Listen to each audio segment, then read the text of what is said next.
자, 반갑습니다. 안녕하십니까.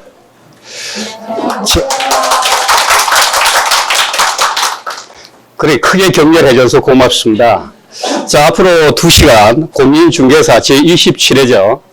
자, 민법 및 민사특별법에 대한 시험 문제에 대해서 하나하나 해결을 해보도록 하겠습니다. 자, 우선 중요한 거는요, 이 묻고자 하는 문제의 취지가 뭔지 우선 문제를 제대로 읽는 게 굉장히 필요합니다. 그러니까 차분한 마음으로요. 그러니까 시험은 훈련같이, 또 훈련은 실전같이, 뭐 이런 얘기가 있죠. 자, 그렇기 때문에요, 차분한 마음으로 지금까지 공부한 내용을 헛되지 않도록 염두에 두고 하나하나 같이 풀어보도록 하죠. 자, 우선 1번부터 풀겠습니다. 자, 1번.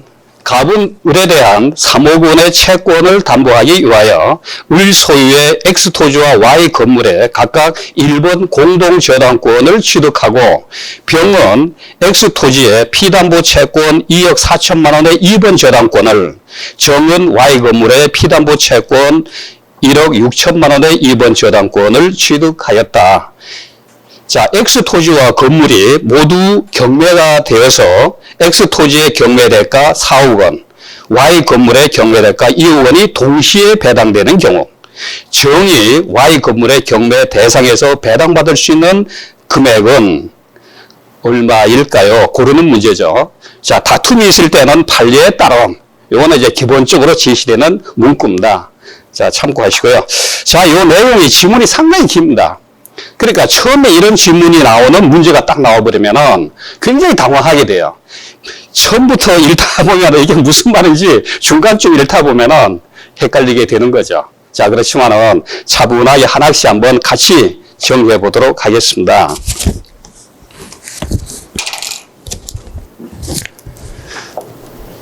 자, 갑은 을에 대한, 자, 을에 대해서 피담보 채권이 얼마입니까? 3억 원의 채권입니다.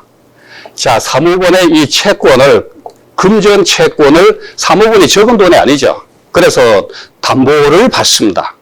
자, 채무자 소유 부동산이든 채무자를 위해서 제3자죠. 물상보증인 소유 부동산이든, 자, 3억 원을 제대로 해석하기 위해서 담보로 부동산을 받게 됩니다. 그러니까 부동산상에 담보 내용이 올라가야죠. 담보 순이라든지 또 담보 범위라든지.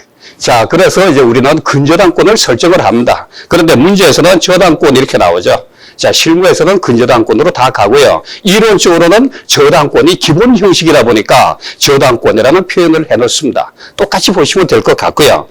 자, 을 소유가 뭐가 있습니까? 자, X 토지가 있고요. 자, 그렇죠. Y 건물이 있습니다. 자, 그렇게 지적을 해주시면 굉장히 제가 편하죠.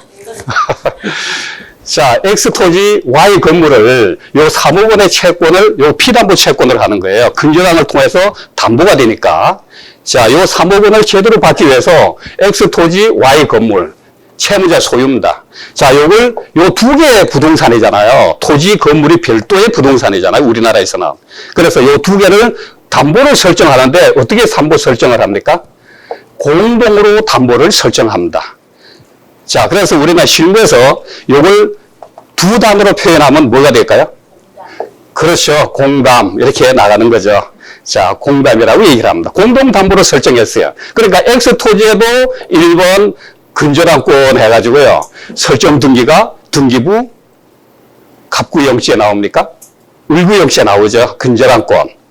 자, 그래서 1순위, 1번으로 담보순위 1번으로 근저당권이 나오고요. 또 Y 건물에도 마찬가지로 순위번호 1번으로 해서 담보가 공동으로 설정이 됩니다. 이걸 우리는 공동담보로 설정했다 이렇게 되죠. 자, 그런데요, 문제는 여기서 출발합니다. 자, 요 X토지에 대해서 갑이 요 담보를 공동담보로 설정한 이후에 X토지에 대해서는 2번 순위번호 2번이죠. 요게 담보순위라고 얘기하고 배당에 가면은 배당 순위 이렇게 되는 거죠. 자, 2번에 대해서 누가 설정을 했습니까? 자, 병이 설정을 했습니다. 병. 자, 병이 설정을 했는데요. 2번으로. 자, 채권액이 얼마입니까? 2억 4천만 원입니다. 자, 그 다음에 이 Y 건물에 대해서는 이 순위로 담보 설정을 누가 했습니까? 정이라는 사람이 했습니다. 얼마를 설정했어요? 자, 1억 6천을 설정했어요. 자, 이게 이제 사실관계예요. 자, 요 상태에서 요 두 개가 X 토지 Y 건물이 경매 시장에서 똑같이 매각이 되어버렸어요. 동시에 매각이 됐기 때문에 그 대금을 가지고 요 채권자한테 나눠줘야 돼요. 소위 배당이라는 이름으로 채권을 회수시키는 거죠. 만족을 시켜줍니다.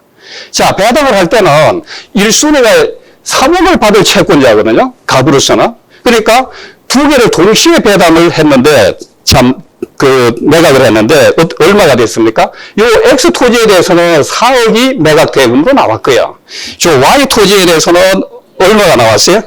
2억이 나왔습니다. 자, 그래서 4억, 2억이 나왔어요. 요 공동담보를 했는데. 자, 그렇다면은, 요 갑의 입장에서는 3억 원을 받기 위해서 요 두 개다가 1순위로 담보 설정을 했는데, 4억, 2억으로 나왔거든요.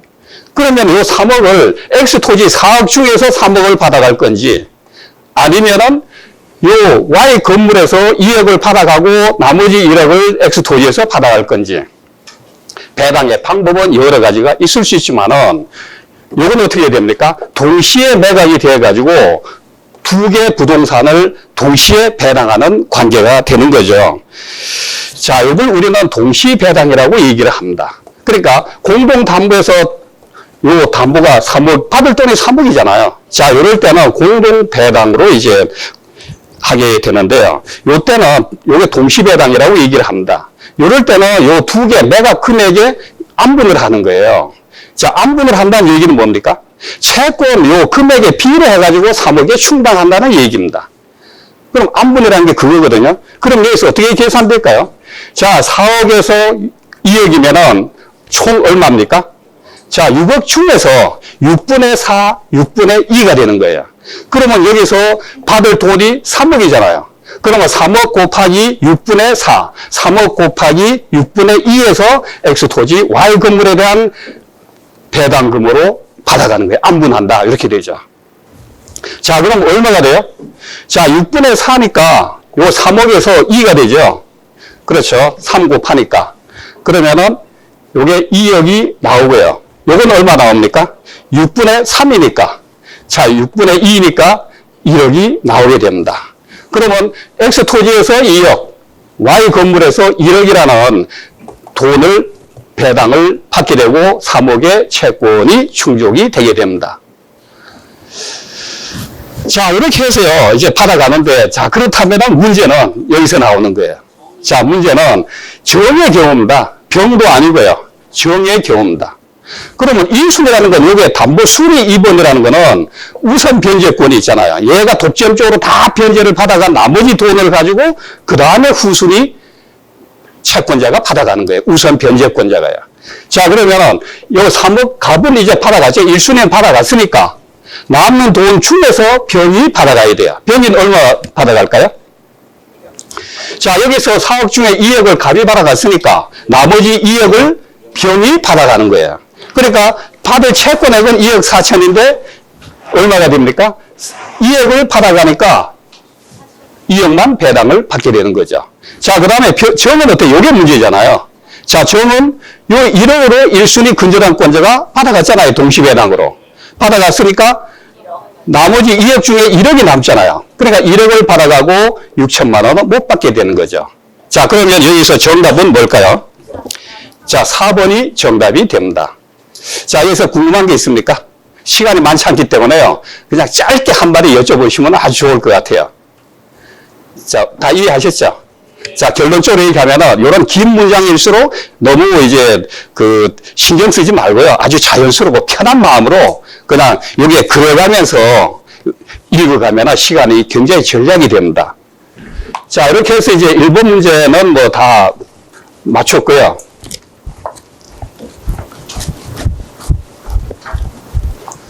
자, 2번 문제를 한번 보시죠. 이 전세금에 대한 문제입니다. 자, 보통 문제 유형이요. 뭐에 대한 설명이다. 틀린 것은, 맞는 것은, 다툼이 있을 때는 판례에 의한다. 자, 이런 형식으로 다 갑니다. 그러니까 문제의 주제가 뭘 묻는 문제냐. 그 핵심을 제대로 이해하면서 그동안 공부한 내용을 머릿속에 떠올리면서 읽어보시면 돼요. 그러니까 틀린 것은, 맞는 것은 여기도 이제 착각하면 안 되시고요. 자, 전세권에 대한 설명입니다. 자, 이거 다 아시죠? 1번, 전세금의 지급은 반드시 현실적으로 수수되어야 하고 기존의 채권으로 가름할 수 없다. 이런 얘기입니다. 이게 전세권의 핵심이 뭐예요? 전세금입니다. 임대차에서는, 임차권에서는 차임이죠. 그런데 전세권은 전세금이 지급이 돼야 돼요. 전세금이 지급이 돼야 전세권인데 전세금의 지급을 현실적으로 현금을 지급을 하는 것만이 전세금을 지급한 것이냐? 그건 아니라는 거죠. 그래서 이제 현실적으로 수수되어야 하는 건 아니고 기존의 채권으로도 전세금에 가름할 수 있다. 이게 바로 이제 대부분 판례에서 나오는 내용입니다. 자, 이게 이제 그러니까 여기서는 틀린 것이잖아요. 틀린 것이 답이 나왔잖아요. 답이 나왔으니까 확실하게 답으로 찍었으니까 더 시간 지체하지 말고요. 다음 문제로 과감하게 넘어가는 게 아주 센스입니다. 그래야지 뒤에 게 뭐가 있는가 하고 지금 박사님 하는 거 아니잖아요. 그러니까 시험은 맞춰야 돼요. 자, 그래서 이제 2번, 3번 이거 생략해도 되는데요. 그냥 가볍게 넘어가죠. 2번은 뭐예요? 요미물권적 성격과 담보물권의 성격을 갖고 있다. 이게 무슨 얘기입니까? 존속기간 동안 사용수익을 독점적으로 한다는 얘기야. 소위 대항력이라는 이름으로. 그게 이제 요미물권적 효력이고 그 다음에 계약기간이 끝났을 때 돌려받고 부동산을 돌려주잖아요. 동시형 관계로. 그때 이제 전세금을 확실히 돌려받도록 하기 위해서 특정된 물건 위에 담보권과 똑같은 전세금을 받도록 그런 수준으로 끌어올려 놓은 거예요.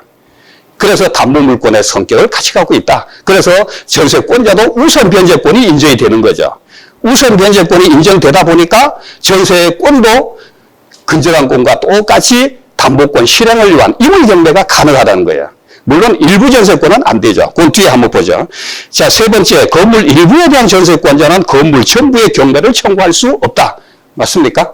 맞죠? 자, 일부 전세권이죠. 그러니까 나머지 부분에 대해서, 부동산 부분에 대해서는 전세권의 효력이 미치지 않습니다. 그렇기 때문에 이제 경매 신청권은 없다. 이렇게 얘기가 되고요. 자, 그 다음에 4번은 이건 이제 판례에 나오는 내용입니다. 채권 담보의 목적으로 전세권을 설정한 경우 그 설정과 동시에 목적물을 인도하지 않았으나 장래 전세권자의 사용 수익을 완전히 배제한 것이 아니라면 그 전세권은 유효하다. 그러니까 전세권의 본질은 사용 수익권이라는 얘기예요. 그렇기 때문에 이게 근본적으로 뭐 사용 수익을 배제하는 그런 내용이 아니라면은 아무리 채권 담보로 해서 전세권을 설정했다 하더라도 전세권 자체는 유효하다. 이렇게 이제 대부분 판례에서 정하고 있고요. 자, 그 다음에 이거는 전세, 4, 5번은 채권자, 전세권 설정자, 제3자 합의가 있으면은 명의를 제3자로 하는 것도 가능하다. 이건 뭐 당연히 다 그렇고요. 자, 2번은 이제 왜 이렇게 문제를 일일이 지문을 얘기해 주는가 하면은 요 되풀이 됩니다. 이게 시험은요. 문제가 계속 나오고 해요. 몇 번 걸쳐서. 그러다 보니까 전세권 하면 시험날 문제가 한정돼 있어요. 그러니까 또 여러분들이 마무리 정리할 때도 요 전세권 민법을 딱 보고 핵심되는 내용, 관련된 시험 나오는 판례가 정해져 있어요. 그것만 딱 해서 하면 아주 경제적으로 도움이 될 것 같아서 이제 지문까지 얘기하고 있습니다. 자, 그 다음에 이제 문제 3번이죠. 주택임대차보호법상의 적용 대상입니다. 자, 주택임대차보호법상의 적용 대상이에요. 자, 원래 아시겠지만은 임차권은 민법 채권편에 나옵니다. 자, 나오지만은 임차권만 갖고는 이제 특정 물건의 대항력이라든지 우선권이라는 물권이 아니다 보니까 그런 효력이 없어요. 그래서 그 효력을 끌어올리자 해가지고 정책적으로요, 특별법이라는 내용으로 주택임대차보호법, 상가임대차보호법을 만들어서 우선 일반 채권의 임차권의 규정에 우선해서 적용하자. 문제는 어떤 임대차에 대해서 적용하느냐, 적용 대상을 확실히 물어보는 문제예요. 그거 다 알고 있죠? 자, 뭡니까? 1번. 임차 주택이 미등기인 경우. 등기가 안 났어요. 여기에는 미등기 무허가 건물도 포함이 됩니다. 옥상의 옥탑. 이것도 이제 가끔씩 나오는 문제인데요. 자, 이거는 주택임대차보호법 적용이 될까요? 안 될까요? 적용이? 되죠. 예, 됩니다. 자, 그 다음에 니은이 보자. 일시 사용할 것이 명백하게 밝혀진 경우입니다. 이거는 뭐 딱 찍을 수 있잖아요, 바로. 이건 뭐 당연히 안 되고요. 그 다음에 사무실로 사용했던 건물이 주거용 건물로 용도 변경을 했다는 거죠. 예, 그건 되죠. 공장 건물 마찬가지예요. 이렇게 용도 변경을 해가지고 이제 세 놓으면은 그 세 들어오는 사람이 그 건물의 용도에 관계없이 적용이 됩니다. 자, 그 다음에 채권 여기 적법한 임대 권한을 가진 자로부터 임차하였으나 주택 소유자가 아닌 경우. 임대인이 꼭 주택 소유자가 되어야 됩니까? 그건 필요 없습니다. 자, 적법한 임대 권한을 가진 사람이면 돼요. 자, 그렇게 이제 그게 시험 문제에 이제 자주 나는데요. 그러니까 중요한 거는 결론은, 자, 주택임대차보호법에 적용을 받는 임차권은 주거용 건물에 대한 임대차가 돼야 돼요. 그러면 주거용 건물이 뭐냐? 뭡니까? 자, 실제 용도를 기준으로 해요. 실제 용도. 자, 무허가 건물이든 미등기 건물이든 실제 용도가 주거용으로 사용할 수 있으면은 임대차 보호법 적용받는다. 이런 얘기입니다. 자, 그래서 이제 정답은 기역, 디귿, 리을이 이제 적용 대상이 맞기 때문에요. 정답이 되겠습니다. 자, 그 다음에 이번에는 주택이 아니고 상가 건물입니다. 상가 건물 임대차 보호법.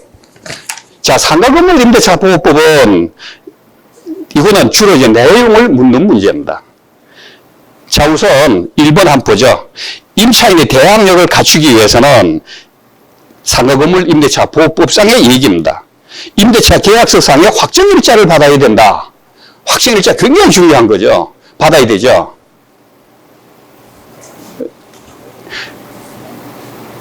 왜 대답을 안 하세요? 자, 시간이 없으니까 제가 이제 묻고 대답하겠습니다. 자, 이거는 대항력을 갖는 문제는 확정일자하고 관계가 없습니다. 새로운 매수인이나 제3자에 대한 관계가 되는 거거든요. 그러니까 확정일자는 대항력 갖추는 대항 요건이 아니다.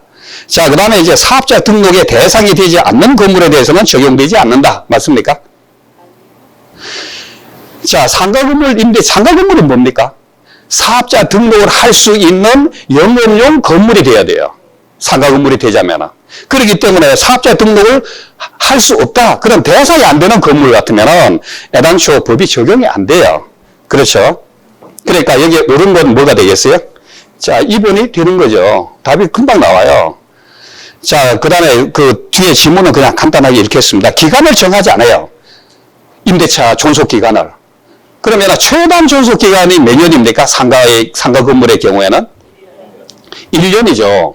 자, 1년인데 1년 미만으로 기간을 정했다 하더라도 1년으로 본다. 이런 내용이거든요. 그렇게 6개월로 정해도 이건 임차인을 보호하는 측면이기 때문에요.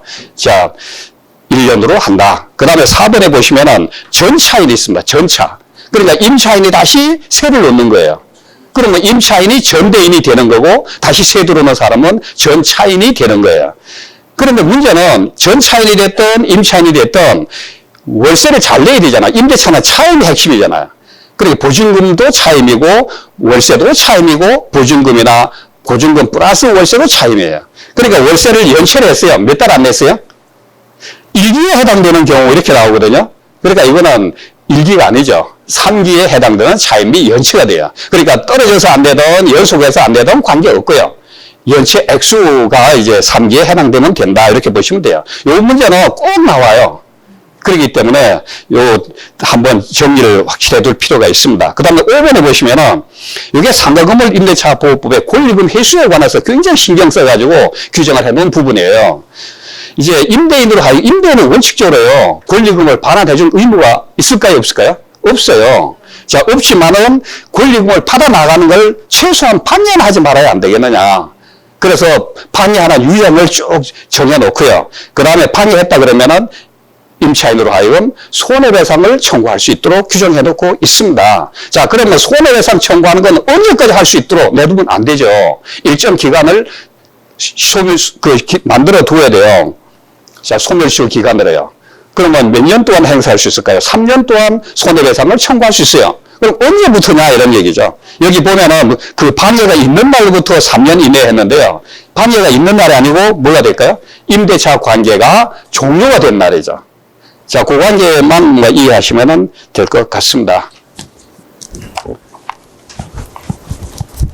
자, 이렇게 해서 이제 4문제 풀었습니다. 자, 4문제 다 맞추신 거죠? 자, 그렇게 알고 계속 하겠습니다.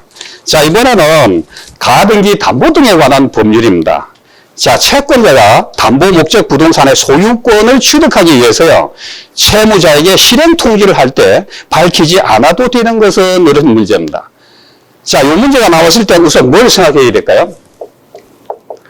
자, 문제 지문을 문제를 읽으면서, 아, 이게 어떤 내용을 고르라는 거구나. 그게 딱, 정리가 딱 돼야 되거든요. 그러면 가등기 담보 등에 관한 법률에 따라서는 이게 소위 담보 가등기라는 거거든요. 자, 가등기가 됐을 때 여기는 뭘 한다고 그래요? 소유권을 취득한다고 그랬어요. 자, 가등기 목적 부동산에 대한 소유권을 취득한다고 했습니다. 자, 그러면 가등기가 본등기를 통해서 소유권을 취득하는 방법에는 두 가지가 있는 거예요. 자, 두 가지, 자, 이렇게 있죠. 자, 이 두 가지라기보다도 이렇게 하죠. 자, 귀속 청산이 있고요. 이게 청산의 방법입니다. 소유권 취득이라기보다도 뭐가 있습니까? 처분 청산 이렇게 나오죠. 자, 처분 청산은요, 경매 시장에서 매각을 통해서 처분한다는 얘기입니다. 자, 그러니까 근저당권이라는 담보권하고 똑같이 경매 신청을 통해서 처분이 되는 거고요. 이 귀속 청산은 소유권을 귀속시키는 거예요. 가등기 권리자 앞으로요. 그러면 소유권을 귀속시키기 위해서는 어떤 절차를 밟아야 되느냐? 이게 가등기 담보 등에 관한 법률에 자세하게 나와 있습니다. 왜? 통지를 막기 위해서요. 옛날에는 가등기 담보 등에 관한 법률이 나오기 전에는 그냥 가등기 형식으로 본등기 해가지고 그 가격이 얼마나 됐든 청산해 줄 거 전혀 없이 바로 3억짜리를 시가 6억짜리인데 받을 돈이 3억밖에 안 돼도요. 그냥 갖고 갔어요. 그래가지고 폭리를 취하기 때문에 이건 안 된다. 그래가지고 그 폭리를 막기 위해서 나온 특별법이 가등기 담보 등에 관한 법률입니다. 자, 그래서 가등기 해놨는데 소유권을 취득하고 싶다. 그게 소위 귀속 청산을 얘기하는 거예요. 소유권에 대한 이제 귀속을 갖고 오는 거죠. 자, 그랬을 때 우선 제일 먼저 뭘 하도록 되어 있을까요?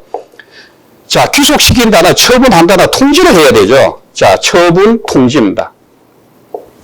자, 처분 통지는 주로 뭘 해야 될까요?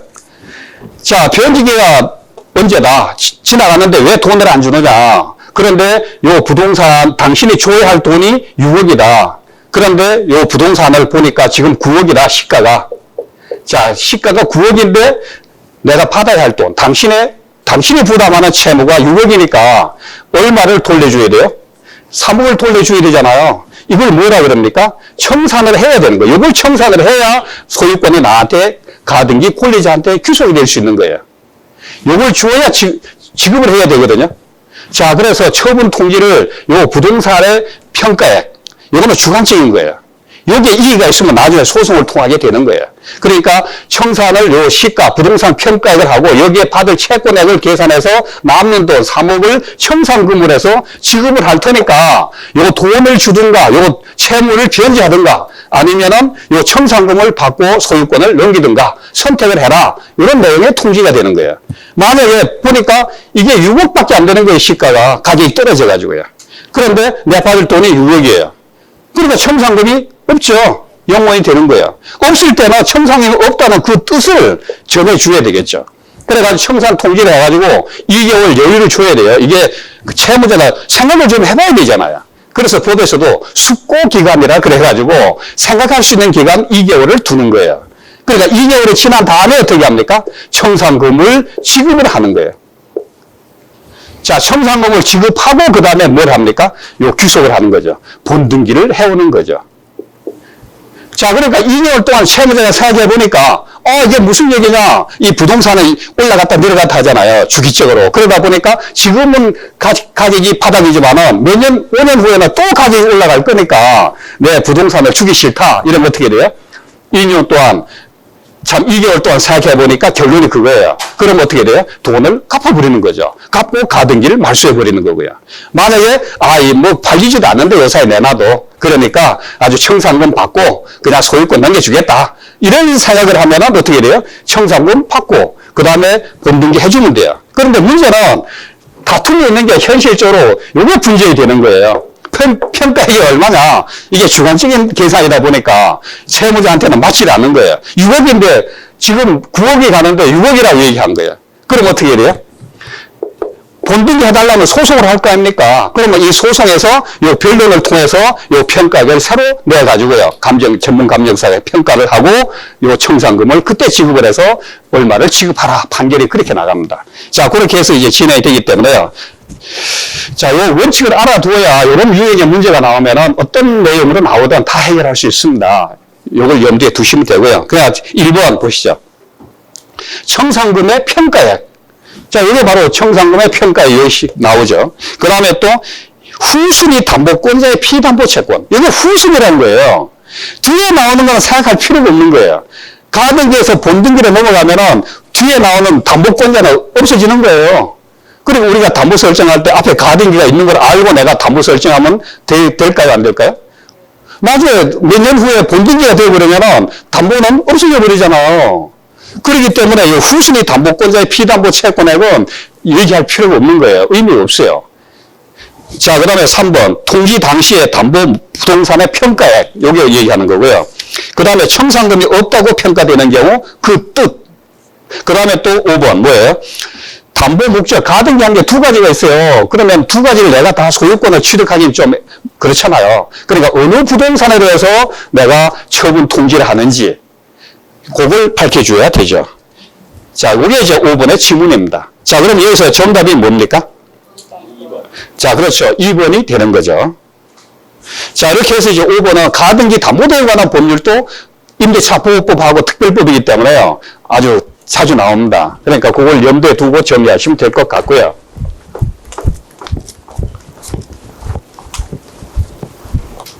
자, 그 다음에 이제 환매가 나옵니다. 환매. 자, 이거는 몇 년에 한 번씩 나오는 것 같은데요. 자, 환매에 대한 설명으로 틀린 것은 이렇게 나오죠. 자, 환매. 얘기 들어보셨죠? 도로 사는 거예요. 판 사람이. 팔아놓고는. 그러니까 부동산 환매권 같으면은 제한기간이 몇 년입니까? 5년으로 되어 있어요. 7년으로 해도 5년으로 단축이 됩니다. 자, 그건 뭐 뒤에 지문으로 나올 것 같고요. 그러니까 일반적으로 알아야 할 건, 환매에서 알아야 할 건 뭡니까? 이 환매나 임대차는요. 자, 임대차는 이게 민법 일반 채권으로 보는 거예요. 일반 채권인데 부동산을 목적으로 하는 환매, 그 다음에 부동산을 목적으로 하는 임대차는요. 이거는 등기할 수 있도록 돼 있어요. 그래가지고 등기가 됐다 그러면은 이게 환매권, 등기된 이 환매, 도로 살 수 있다 하는 환매권 등기가, 특약 등기가 되면은 제3자한테 주장을 해가지고 몇 년 후에도 다시 도로 살 수 있는 거예요. 그러면 요거는 이제 매매 계약을 하잖아요. 자, 매도인하고 매수인하고 매매 계약을 합니다. 자, 매매 계약을 할 때 이 계약서에다가 뭘 해야 돼요? 환매하겠다는 특약을 붙여야 돼요. 이 특약을 할 때는 뭐가 들어와요? 요 매매할 때 든 비용도 다 포함이 되는 거예요. 도로 살 때, 새로 사올 때요. 자, 그래서 특약을 하면서 요 계약 내용에 특약이 들어가고 그 다음에 요 계약에 따라서 소유권 이전 등기를 하잖아요. 요걸 원인으로 해가지고 갑구용지에 몇 년, 몇 월, 며칠 매매를 원인으로 하는 소유권 이전 등기를 합니다. 자, 이전 등기할 때 요 특약 등기를, 환매 특약 등기를 같이 해줘야 돼요. 요거는 다 동시에 돼야 됩니다. 자, 요것도 이제 꼭 알아두시고요. 요것도 시험에 자주 나오는 문제예요. 자, 그러면 요 정도 그동안 공부한 내용을 염두에 두시고 지문을 한번 읽어보셔야 돼요. 자, 1번. 부동산에 대한 매매 등기와 동시에 환매권의 보류를 등기하지 않더라도 등기가 돼서 공시가 되는 걸 전제로 대항력을 인정해 준 거거든요. 그렇기 때문에 등기를 해야 되죠. 그래야 대항할 수 있습니다. 제3자한테. 등기가 안 되면 안 되죠. 자, 그래서 1번은 이미 답이 나왔잖아요. 그러니까 더 이상 볼 거 있을까요? 없을까요? 볼 필요가 없지만은 여기서 편의상 같이 한번 읽어봅니다. 자, 2번에 보시면은 환매 특약은 매매 계약과 동시에 하여야 한다. 그 다음에 3번 부동산에 대한 환매 기간은 7년으로 정한 때는 5년으로 단축한다. 이게 5년이라고 그랬잖아요. 자, 그 다음에 또 4번. 환매 등기가 경료된 나대지의 건물이 신축된 후 환매권이 행사된 경우 특별한 사정이 없는 한 그 건물을 위한 관습법상의 법정상환권은 발생하지 않는다. 이게 판례에 나오는 내용인데요. 이건 뭐 그냥 덤으로 얹어 놓은 거예요. 좀 복잡하고 이건 요새는 시험 떨어지기 위해서 시험 보는 거 아닙니까? 그러니까 요런 거 아주 복잡한 거 뭐 별로 의미도 없는 거 붙여놓은 거예요. 자, 그 다음에 특약이 없는 한 환매 대금에는 매수인이 부담한 매매 비용이 포함이 돼야죠. 그래야 매도인이 새로 산다고 했을 때 그 매수인한테 너무 부담이 되면 손해가 되면 안 되잖아요. 그래서 이렇게 하고 있습니다. 자, 그래서 환매권에 대해서는 부동산 환매권을 이 정도만 확실히 알아둬도 이 유형의 문제는 충분히 해결할 수 있다고 보여집니다. 자, 그 다음에 7번에 한번 보시죠. 임차인이 임대물에 대한 유치권을 행사합니다. 자, 임차인이 유치권 행사하는 경우가 많죠. 자, 유치권을 행사하는데요. 자, 유치권을 행사하기 위해서 주장할 수 있는 피담보 채권을 모두 고른 것은 했습니다. 자, 피담보 채권입니다. 자, 어떤 분은요, 시험 치고 나와가지고, 유치권은 뭔지 알겠는데, 피담보 채권이 어떤 말인지 몰라가지고, 시험을 망쳤다고 얘기를 합니다. 이게 망쳐야 할 일입니까? 자, 그러니까, 이 피담보, 이게 근저당권하고 똑같잖아요. 유치권이. 그러니까, 똑같다는 얘기 뭐예요? 돈 받을 채권을 담보하는 거잖아요. 담보하는데 등기부에 등기를 못하고 매각 대금에 대해서 우선 변제를 못 받고 그런 게 이제 근저당하고의 차이점이고 유치권은 그 피담보 채권을 뭘로 하느냐 임차인이 임차 목적물을 유치권 행사할 때 뭘 피담보 채권으로 뭘 받기 위해서 유치권을 행사하느냐 이 문제예요. 자, 우선 보증금 임차 보증금을 돌려받을 때까지 유치권 행사한다. 됩니까 안 됩니까? 안 되죠. 자, 이거는 임대차 계약에 따라서 보증금을 주기로 하고 임대차 기간이 끝나면 건물 돌려줌과 동시에 반환받아 가기로 약정을 한 거예요. 이 특정 부동산에 올라있는 권리가 아니고요. 그 다음에 권리금 반환 청구권. 이것도 안 되죠. 이 권리금도 마찬가지예요. 이거는 임차물에 대한 게 아닙니다. 그렇기 때문에 유치권이 성립이 안 됩니다. 자, 결렬성이 없잖아요. 자, 그 다음에 D번이 뭐가 나옵니까? 필요비 상환 채무의 불이행으로 인한 손해배상 청구권. 그러면은 대법원 판례에서 일관되게 얘기하는 게 뭡니까? 이게 임차인이 얘기할 수 있는 피담, 유치권의 피담보 채권은 두 가지예요. 뭐가 있습니까? 필요비가 있고요. 그 다음에 유익비가 있습니다. 자, 이 비용 상환 청구권. 요걸 유치권에 대한 이제 결렬성이 있는 채권으로 보고 있습니다. 자, 그러니까 임차인이 유치권 행사할 때는 필요비, 유익비만 생각하시면 돼요. 보증금, 권리금, 이거는 안 된다. 이렇게 보시면 되고요. 자, 그러니까 이 필요비가 뭡니까? 건물의 보존을 위해서 지출한 비용입니다. 임차인이. 지붕이 샌다든지 했을 때. 그 다음에 유익비는 뭐예요? 건물의 개량, 가치를 증가하기 위해서 임차인이 비용 들인 거예요. 그래가지고 뜯어나오지 못한 거예요. 물건의 일부가 되어버린 거예요. 부속되어버린 거예요. 자, 그런 경우에 이제 유익비 상환 청구권이 있는 거죠. 자, 이런 비용 상환 청구권이 바로 유치권을 행사할 수 있는 피담보 채권이 된다. 이렇게 결연성이 있다. 손해배상 채권도 마찬가지고요. 자, 그 다음에 리을에 원상회복 약정이 있는 경우에 유익비 상환 청구권 이렇게 했습니다. 자, 이걸 읽을 수 있으면은 뭐 시험에 충분히 합격되지 않을까 싶어요. 원상회복 약정이 임대차 계약서에 있다. 이 많이 나오죠. 그래서 원상회복하기로 한다 이거예요. 그러면 원상회복한다는 얘기는 뭡니까? 임차인이 임차하는 기간 중에 돈을 유익비를 비용을 지출했다 하더라도 원상회복을 해놓고 가야 되는 거예요. 자, 그러니까 오히려 원상회복 비용을 내야 되는데 유익비 상환 청구권 이건 있을 수가 없는 얘기죠. 자, 그래서 여기에 정답은 그 결연성 있는 채권은 디귿이 되게 되는 거죠. 그래서 2번이 됩니다. 자, 그 다음에 이제 8번의 문제를 보겠습니다. 자, 등기가 되어야 물권의 변동이 되는 것, 이렇게 했습니다. 자, 이게 부동산 물권이거든요. 자, 부동산을 목적물로 하는 이 부동산에 대한 물권입니다. 자, 이런 경우는 부동산 물권은요, 이 부동산을 지배하면서 이 지배 내용을 세상 사람 누구한테라도 공시를 알려놓고 등기부에 올려놓고 누구한테라도 대항력이 있다. 이게 이제 물권에 관한 가장 기본 형식이에요. 기본 내용입니다. 자, 그렇게 되는데, 만약에 여기 내용이 뭡니까? 물권 변동. 자, 부동산 물건이 이렇게 등기가 돼야 되는 게 원칙이죠. 자, 원칙이다. 그것까지 이해하시면 될 것 같고요. 자, 그런데 이제, 자, 어떻게 되어 있습니까? 우리 민법에서는 186조, 187조에서요. 187조는 뭡니까? 부동산 물권에 대한 변동, 발생, 변경, 소멸. 이런 변동은 등기를 반드시 해야 된다. 등기 성립 요건으로 했고요.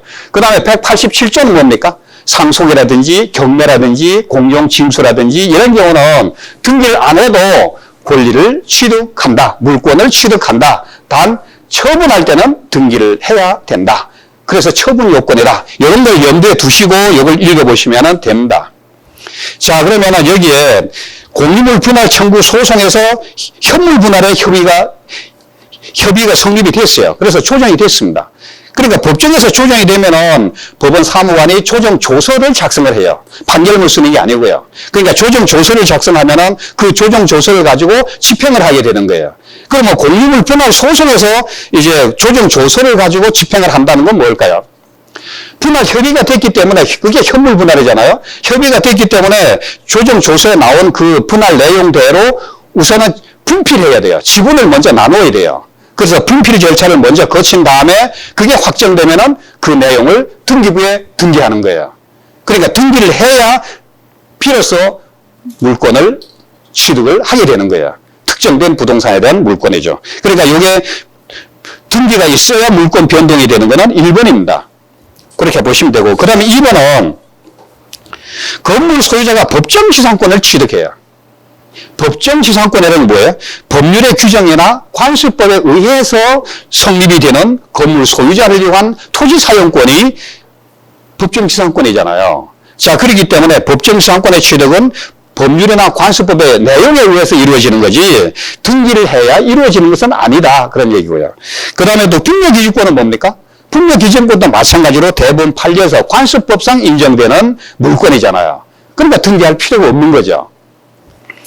자, 그 다음에 4번에서는 저당권 실행에 의한 경매, 저당권 실행을 위한 경매, 이건 뭘 얘기하는 거예요? 임의 경매를 얘기하는 거죠. 자, 임의 경매에서 소유권을 취득하는 거예요. 그럼 임의 경매에서 낙찰로 인한 소유권을 취득할 때 낙찰로 인한 등기를 등기부에 해야 소유권이 취득될까요? 아니죠. 뭐가 됩니까? 대금을 완납하면 소유권이 취득이 되는 거죠. 자, 그 다음에 법정갱신, 갱신이 됐어요. 법의 규정에 의해서. 그럼 별도로 등기해야 할 필요가 전혀 없는 거죠. 자, 이렇게 하면은 문제가 간단히 풀립니다. 자, 그 다음에 이제 9번의 문제를 풀죠. 자, 9번에는 뭡니까? 임차인의 부속물 매수 청구권과 유익비 상환 청구권입니다. 자, 요거는요, 문제 핵심이 뭘까요? 자, 유익비 상환 청구권하고요, 부속물 매수 청구권하고 구분할 줄 알아야 된다 하는 내용입니다. 자, 이제 구분을 한번 해보죠. 큰 틀에서 구분을 하시면은 세세한 내용은 그냥 풀립니다. 한번 보시죠. 자, 임차인의 부속물 매수 청구권과 유익비 상환 청구권에 대한 설명으로 옳은 것을 했습니다. 그럼 이걸 읽을 때 먼저 염두에다 두어야 할 내용을 내가 지적을 해드립니다. 부속물 매수 청구권은 뭡니까?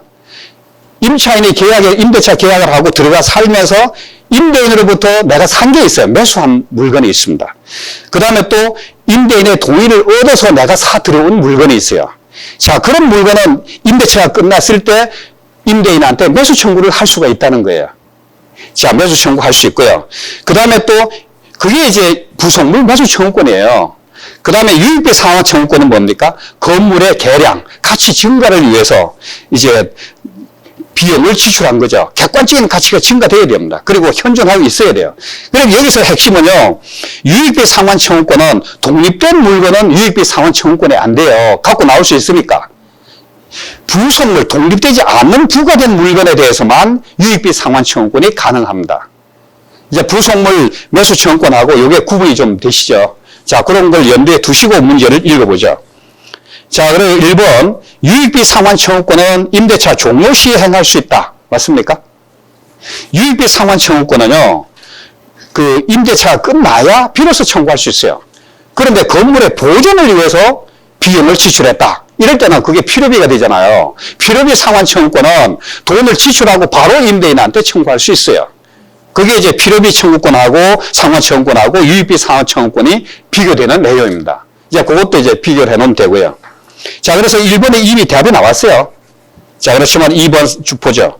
부속된 건물이 임차물의 구성 부분으로 일체가 된 경우에요.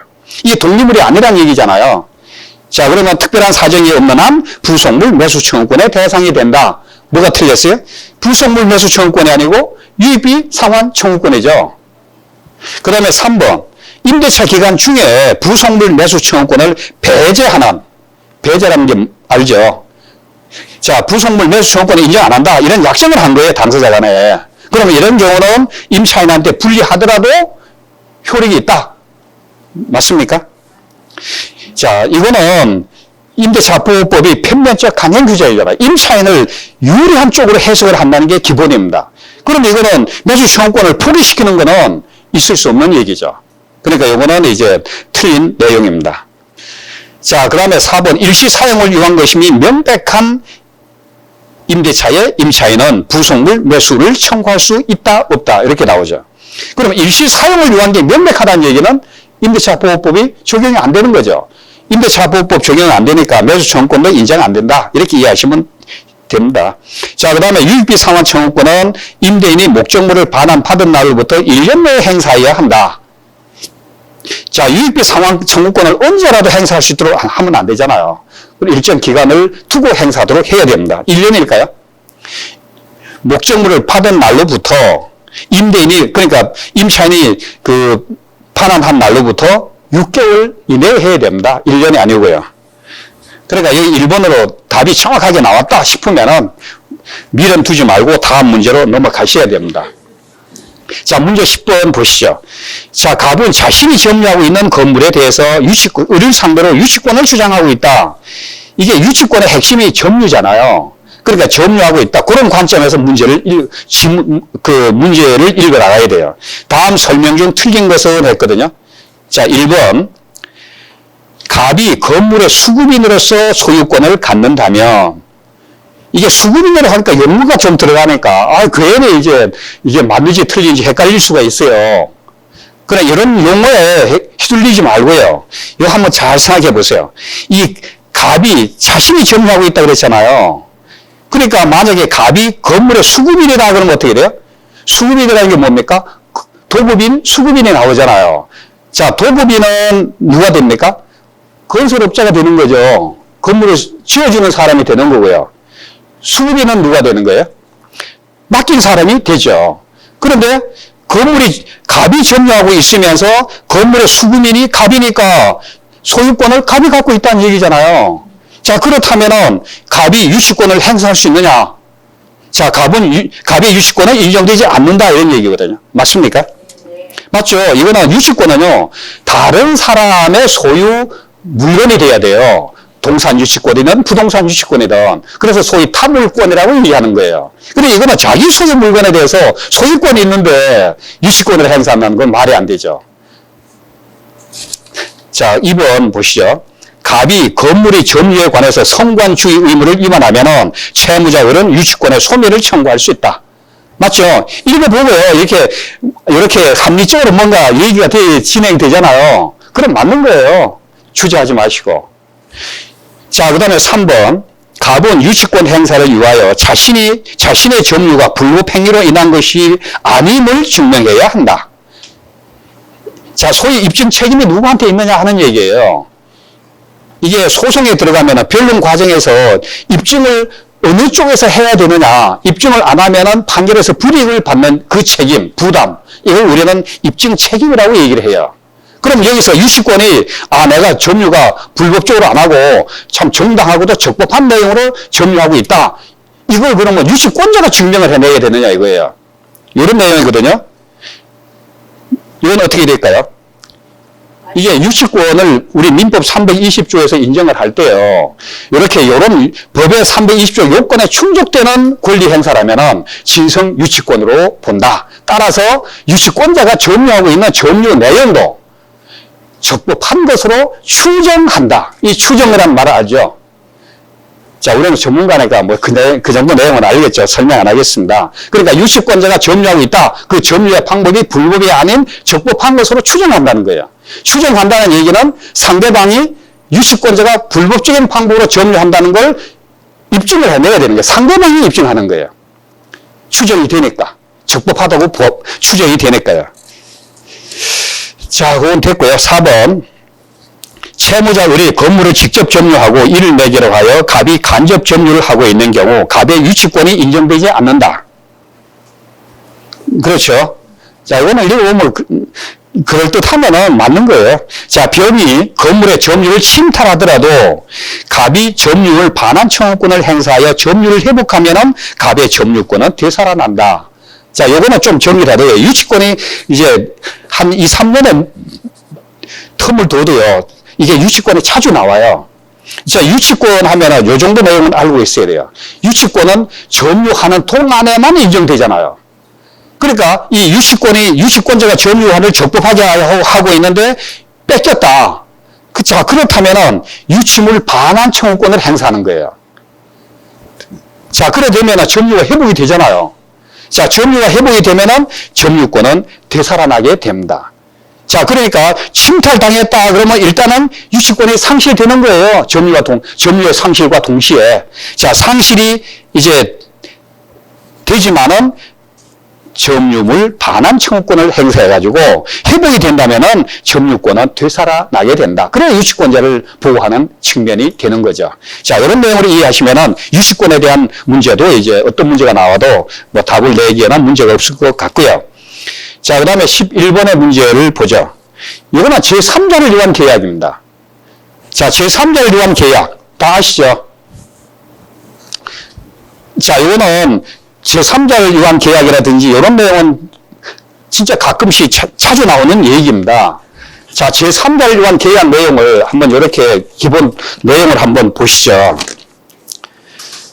자, 계약을 할 때 계약의 당사자가 나오잖아요.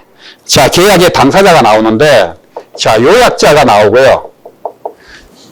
자, 요약자가 나오고 승낙을 하는 낙성자가 나오는데요. 이게 낙약자죠. 낙약자라고 얘기를 합니다. 자, 그 다음에 제3자가 나옵니다. 자, 요 제3자를 위한 계약이 뭔지를 기본 원리를 이해를 먼저 하고 임해야 돼요. 자, 그러면 계약을 하는데 요 두 사람이 계약의 당사자예요. 이 계약에는 꼭 당사자가 나와요. 누구하고의 계약이냐. 자, 그러면은 요약자, 승낙자라는 게 뭐예요? 이거는 매도인이 되는 거고요. 이거는 매수인이 되는 거예요.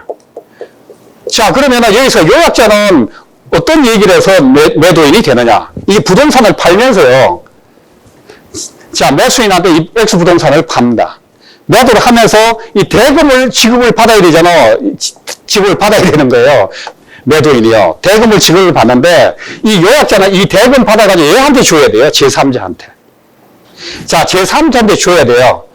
왜 줘야 되느냐. 원인은 여러 가지가 있을 수 있어요. 자, 원인은 여러 가지가 있을 수 있는데요.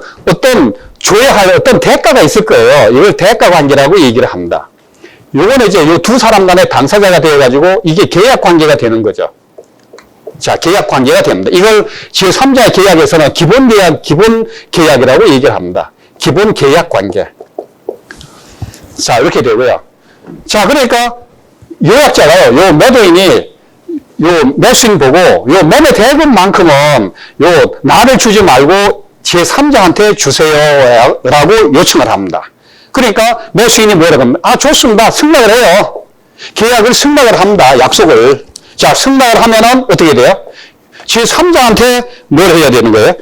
이게 수익관계라고 얘기를 합니다. 돈을 이쪽에 주니까 수익을 받을 수 있고요. 자, 이런 관계가 제3자를 위한 계약의 기본 원리입니다. 자, 이해하시겠죠? 자, 이걸 원리에 두고 요 한 문제를 한번 풀어보시면 돼요. 자, 1번 제3자는 계약 체결 당시에 현존하고 있어야 된다. 자, 이게 제3자의 경우는요.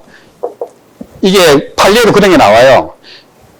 태아, 뱃속에 있는 아기를 위해서 제3자를 해가지고 대금을 얘 보고 이쪽으로 주라 그럽니다. 그러면 대금 지급 시점이 언제입니까? 1년 6개월 후거든요. 그러니까 그러니까 태어나서도 몇 개월 지난 다음에 돈을 지급하는 관계가 되는 거예요. 그러니까 제3자는 이 기본계약 체결 당시에 현존해 있어야 되느냐? 그렇지는 않다는 거죠. 자, 그 얘기를 하는 거예요. 자, 그러니까 계약 이행 당시에 현존하고 있으면 돼요. 체결 당시가 아니고요. 전유 부분에 대한 종속된 권리로 본다는 거. 이걸 알아두셔야 돼요. 이게 종속된 권리입니다. 자, 그러다 보니까 이 전유 부분에 만약에 전세권을 설정 등기했다. 그러면은 이 뭡니까? 대지 사용권에 이 전세권의 효력이 미칠까요? 안 미칠까요? 미치죠. 종속된 권리니까, 따라붙는 권리니까요. 그러니까 단독 건물에, 단독 주택의 전세권에, 건물에만 전세권을 설정했다. 그러면 토지에는 설정이 전세권의 효력이 미치지 않는 거죠. 자, 이런 거하고 대비해가지고 정리해 두시면은 뭐 도움이 될 것 같습니다. 자, 그 다음에 3번에 보시면은 이게 구분 소유자 전원의 동의로 소집된 관리단 집회라는 게 있어요. 이게 집합 건물의 소유 및 관리에 관한 법률에 보면은 관리단 집회가 나옵니다. 자, 그러면 원래는 통지가 된 사항에 대해서만 소집할 때 통지를 하거든요. 통지된 사항에 대해서만 결의할 수 있는데 전원이 일단은 동의가 돼서 소집이 됐을 때는 뭐 이게 별도로 이게 통지가 되지 않은 사항에 대해서도 할 수 있다. 뭐 이건 기본입니다. 자, 그 다음에 4번에 보시면은 건물의 시공자가요, 전유 부분에 대해서 이게 참 분쟁이 많잖아요. 이게 건물을 허술하게 지어가지고요. 그래가지고 시공자가 전유 부분에 대해서 구분 소유자에게 지는 담보 책임. 언제까지 담보 책임 지게 수는 없잖아요. 존속기간에 나와야 될 거 아닙니까? 담보 책임의 존속기간. 자, 그거는 사용 승인일로부터 기산한다. 언제부터 계산하느냐 이거거든요. 기산일이 언제냐? 사용 승낙일이 승인 받은 사용 승인이 뭡니까? 준공이 난 날이죠. 자, 그러면 그날부터 계산해서 담보 책임 기간을 정합니까? 시공사가? 아니죠. 자, 인도 받은 날이에요. 자, 인도 받은 날로부터 시공사의 담보 책임이 진행이 된다. 이런 내용으로 이제 이해를 해 두시면 됩니다. 자, 그 다음에 5번에 보시면은 대지 이에 구분 소유권의 목적인 건물이 속하는 일동의 건물이 있을 경우 대지의 공유자는 그 건물의 사용에 필요한 범위의 대지에 대해서 분할을 청구하지 못한다. 분할 청구하면 안 되죠. 예, 집합 건물이니까. 자, 이런 내용으로 해서 이제 집합 건물의 소유 및 관리에 관한 법률을 정리하시면 됩니다. 그러니까 이걸 볼 때 조문을 한 번 정도 다시 한번 점검을 해보는 게 좋아요. 이 지문의 내용이 거의 조문의 내용으로 나오거나 아니면은 판례 내용이 나오거나 그게 이제 대세입니다. 그런 내용으로 이해하시고요. 마무리 잘 하시면 될 것 같고요. 자, 그 다음에 문제 19번에 한번 보시죠. 자, 민법상의 공유에 관한 설명으로 틀린 것은 했습니다. 공유자는 다른 공유자의 동의 없이 공유물을 처분하지 못한다. 맞습니까? 이제 공유하고 합의하고 틀리거든요. 이 공유물은요, 공유물을 처분하는 거예요. 자, 공유물을 처분할 때는 전원의 동의가 있어야 되는 거죠.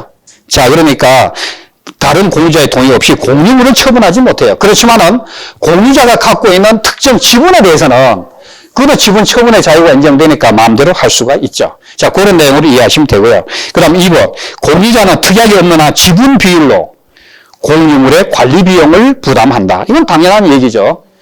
자, 그 다음에 3번. 공유 지분권의 본질적인 부분을 침해했다는 거예요.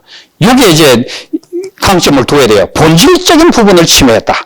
그러면 공유물의 관리에 관한 특약은 침해한 특약이에요. 공유 지분의 특정 승계인에게 효력이 미친다. 이 특정 승계인은요, 뭘 특정 승계인이라고 그럽니까? 매매를 해서 승계받는 사람이 있잖아. 이게 특정 승계인이에요. 일반 승계는 뭐예요? 그냥 상속받는 거. 이게 일반 승계예요. 이제 그렇게 이해하시면 될 것 같고요. 그러니까 특정 승계인한테 본질적인 지분에 대한 공유물에 대한 그 관리에 관해서 본질적인 부분을 침해시켜 놓은 그런 약정을 가지고 새로 들어온 사람한테 영향을 미치게 한다는 건 말이 안 되는 거죠. 그러니까 이게 뭡니까? 정답이 되겠네요. 이거는 분할을 가만있어, 이거는 위에 부분이구나. 그러니까 3번이 이게 틀린 거죠. 그럼 4번에 뭡니까? 지분의 과반수로부터 이거 잘 읽어보세요. 공유물의 특정 부분에 대한 배타적인 사용 수익을 허락받은 제3자의 점유는 다른 소수 지분권자와의 사이에서도 적법하다. 이제 이게 그 공유물에 대해서 시험이 가끔 나오는데요. 자, 그러니까 공유물에 대한, 그러니까 공유 부동산 전부를 처분할 때는 공유자 전부의 동의가 있어야 된다. 아까 말씀드렸고요. 그런데 사용 수익을 허락한 거예요. 사용 수익. 거꾸로 얘기하면은 우리가 갑을병 세 사람이 공동 소유하는 부동산을 내가 임대차 계약을 해요. 그러면 사용 수익을 얻는 거잖아요. 그러면 임대차 계약을 할 때 한 사람하고만 지분권자, 공유자 한 사람하고만 임대차 계약을 하면 효력이 있을까요? 안 되죠. 임대차 계약을 할 때는 그거는 관리행위를 봅니다. 관리행위는 지분의 과반수에 해당되는 공유자하고 계약을 해야 효력이 있습니다. 그러니까 여기 4번의 지분에서 보면은 4번의 과반수 지분권자잖아요. 그러면은 뒤에 나오는 사용 수익을 허락받았다 이런 얘기는 임대차 계약을 했다는 거예요. 그럼 이거는 유효하잖아요. 관리행위니까. 지분의 과반수니까 유효하죠. 그러니까 이거는 소수 다른 지분권자가 계약에 무효를 주장할 수 없다는 거예요. 자, 이런 내용으로 이제 4번도 맞는 얘기고요. 5번은 뭡니까?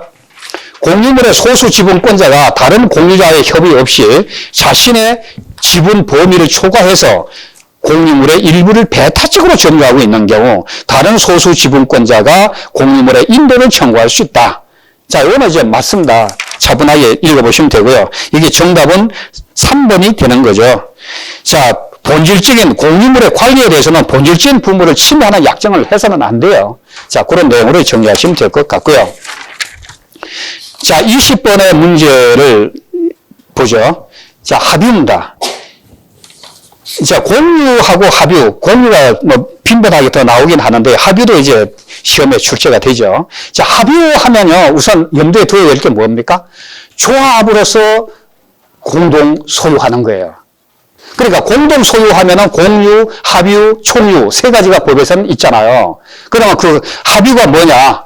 이게 조합으로서 갖는 공동 소유다. 그러면 조합이 뭐냐?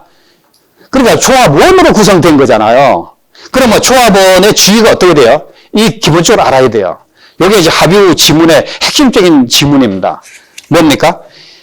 다른 공동 소유하는 거는요, 상속이 돼요. 내가 공유자로 있다가 내가 죽으면은 내 자식들한테 상속이 됩니다. 단독이든 공동이든. 되는데 합유재산에 대해서 내가 합유자예요. 그런 경우에는 뭡니까? 조합원의 지위는 일신 정속적인 내용입니다. 그렇기 때문에 상속이 안 돼요. 그러면 상속이 안 되면 어떻게 돼요?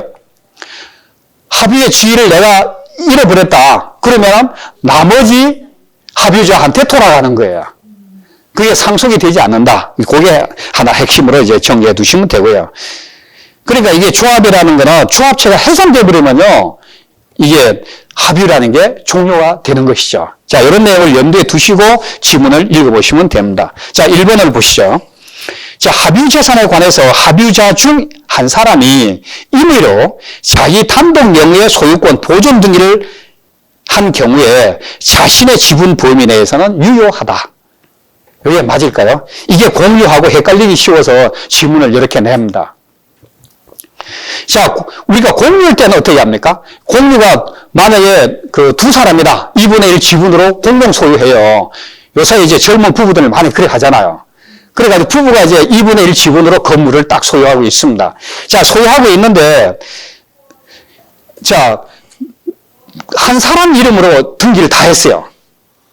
그러니까 원래는 공유인데, 공동 소유하는데, 자기 지분 외의 지분, 남의 공유 지분까지도 자기 이름으로 등기한 거예요. 자, 그럴 경우에는, 공동 소유하는 경우에는 등기가 전면적으로 다 무효가 될까요? 전면 무효가 안 돼요. 왜? 내 지분은 있으니까 내 지분만큼은 효력이 있는 거잖아요. 보존 등기 해놓은 거잖아요. 그러니까 나머지 지분에 대해서만 무효가 되는 거예요. 공유의 경우에는. 그런데 합의의 경우에는 그게 틀리다는 얘기예요. 합의의 경우는 어떻습니까? 합유자 단독으로 합유물 전부에 대한 등기를 했어요. 그러면 그거는 원인 무효의 등기가 돼서 전부 다 무효가 되는 거예요. 구분하시겠죠? 자, 그러면은 왜 그러느냐? 요거는 이제 이렇게 설명을 해 드릴게요. 합유물에 대해서는요, 이게 지분 처분이 안 돼요. 단독으로는. 공유물에 대해서는 공유가 자기가 자기 소유 지분이니까, 소유권은 자기가 갖고 있으니까 지분 처분의 자유가 인정돼가지고 공유자가 자기 지분에 대해서는 언제든지 처분할 수 있잖아요.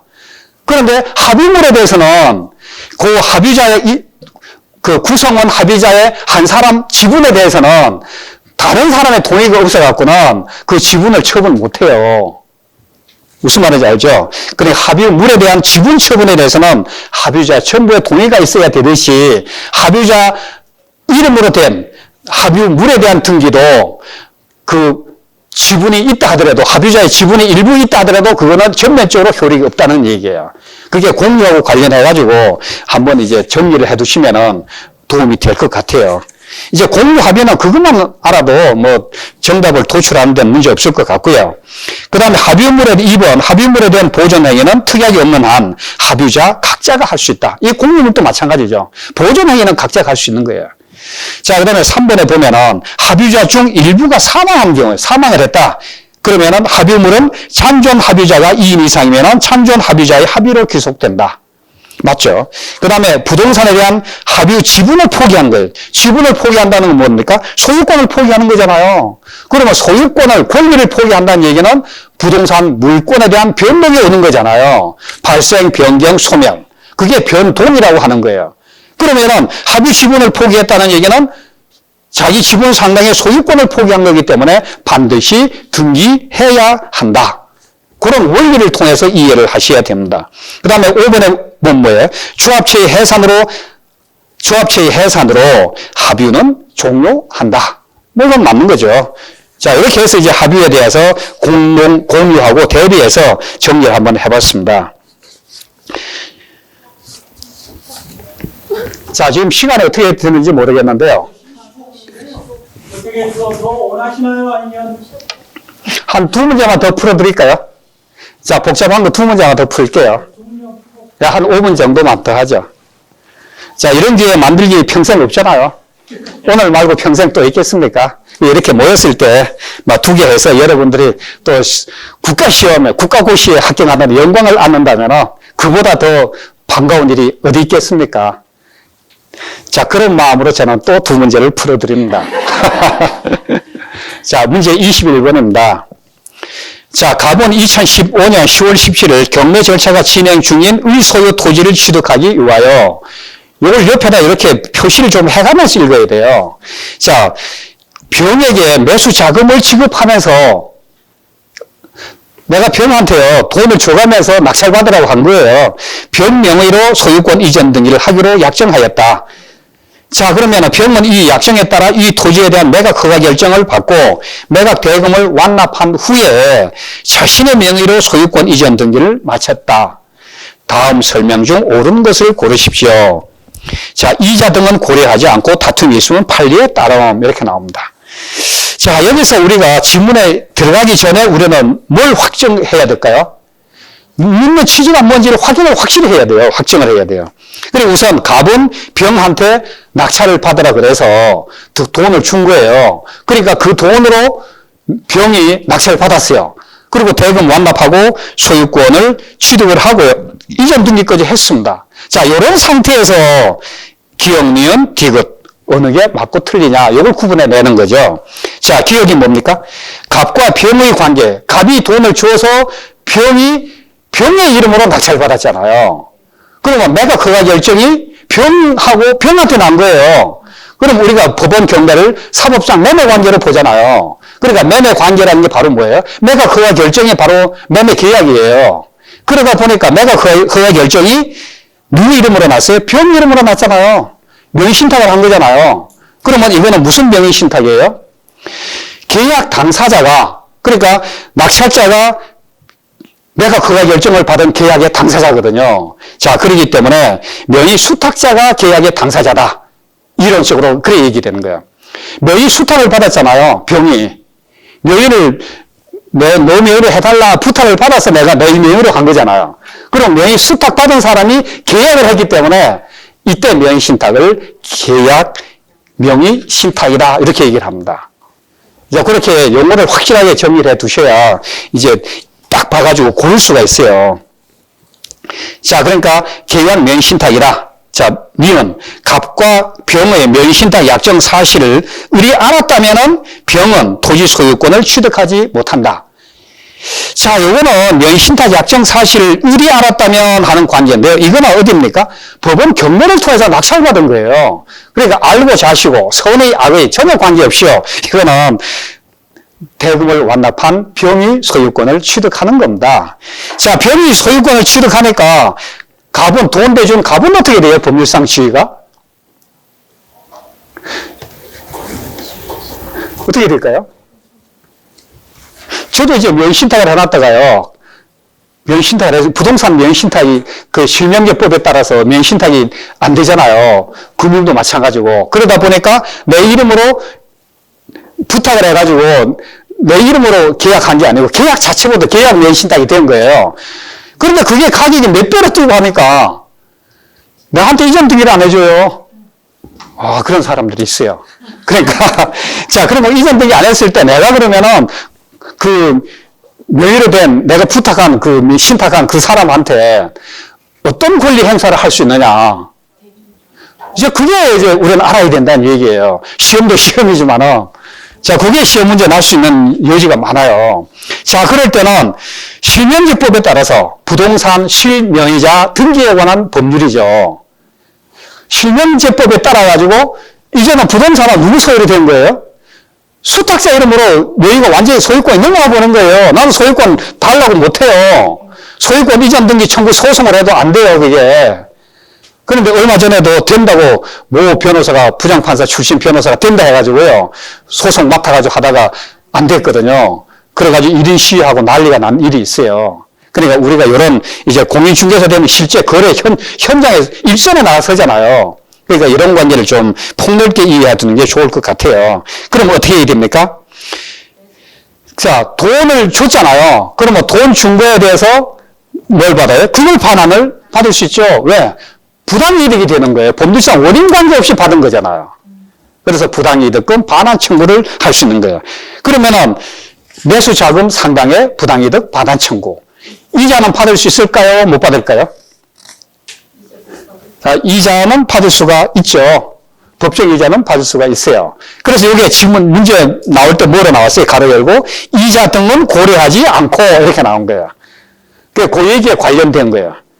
그러니까 내 대금 상당이다 그러면 이자가 포함되는지 안 되냐 그것까지는 따지지 말고 이런 얘기죠.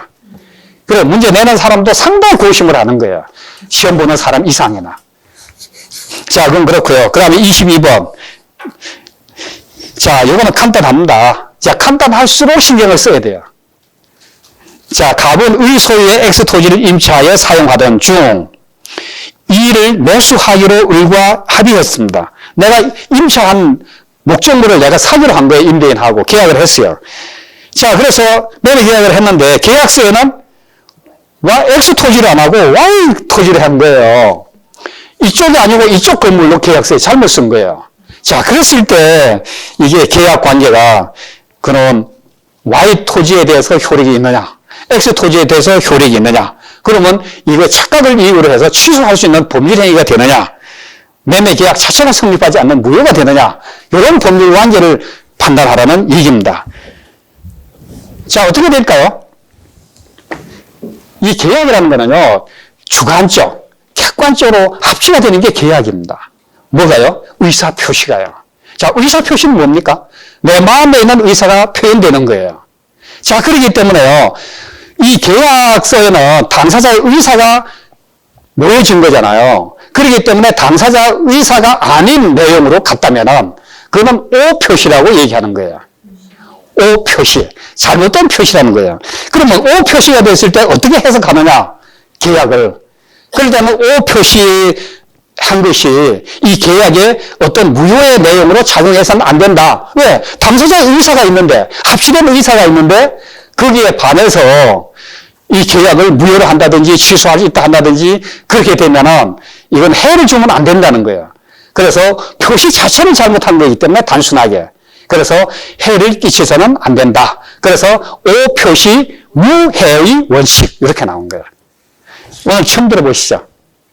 O 표시 무해의 원칙. 무해, 해가 없다는 거예요. 무해의 원칙.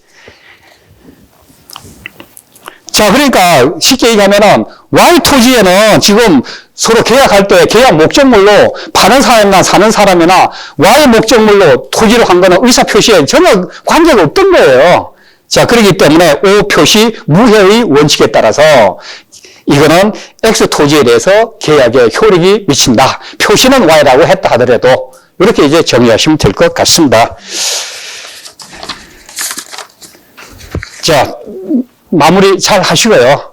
자, 시험장에 가서요. 자, 연습하듯 오늘처럼 차분하게 연습하고 정리하듯이 편안한 마음으로 임하시면은 합격의 영예를 반드시 쟁취할 수 있으리라고 믿습니다. 확신합니다. 자, 수고 많으셨습니다.